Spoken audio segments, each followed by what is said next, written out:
असलामुअलैकुम सज्जना ते बेलियों की हाल चाल है। उम्मीद है कि अल्लाह सोने के फजलो करम के नाल तुसी ठीक ठाक ते खैर खैरियत नाल होवोगे। वैसे तुहाडे कोल एक गल पुछनी सी कि इस साल किहड़े बंदे ने जिहड़े आज़ादी मना रहे हैं ते किहड़े नहीं मना रहे। तुहाडे चों काफ़ी बंदे ने जिहड़े कह रहे होने कि बंदा तो चंगा भला लगना लेकिन झगड़ा मार रहे हैं।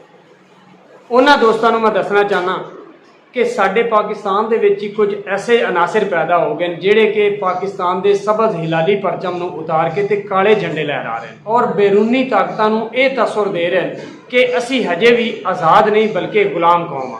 अच्छा मज़े की गल दसां कि इहदे विच 3 ग्रुप शामिल ने। पहला ग्रुप तो यह है जिहड़ा KPK दा है, वो लोग कहते हैं कि सानू अजे तक हकूक नहीं मिले।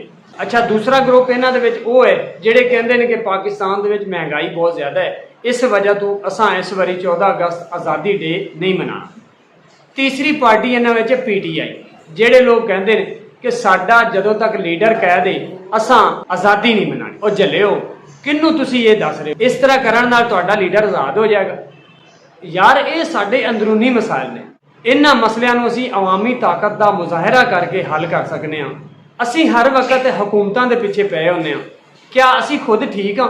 तुसी शर्तिया किसी सरकारी इदारे में चले जाओ, चाहे वह पुलिस का महकमा हो, गैस का हो या वापदा का हो, चाह पानी देन लैन तो बगैर तुहाडा काम नहीं होना। मैं पिछले दिन अपने एक नए मीटर की दरखास्त देन गया वापदा में। दरखास्त देन ते 2800 रुपया खर्चा आ गया और उत्तू 15,000 तो डिमांड नोटिस।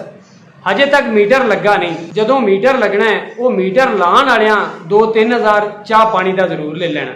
वो मैनू मीटर ही 25,000 च पै गया। अच्छा इस टोटल खर्चे दे विच 9,000 रुपया सरकारी खर्चा है, बाकी ये सारे चाह पानी वाले ने। अगर तुसी किसी रेहड़ी बान नूं वेखो तो सारा गलिया सड़िया फ्रूट तुहाडे छापरे पा के दे देंदा। असी इन्हां हुकूमतां और बाकी इदारियां दे पिछे पै गए और पहले अपने आप नूं तो ठीक कर लो, उस तो बाद तुसी मुल्क के पिछे पाओ। ये तो तुहाडे अबाओ इजाद नूं पता है कि कितनियां कुर्बानियां दे के ये मुल्क हासिल होया। पाकिस्तान जिंदाबाद।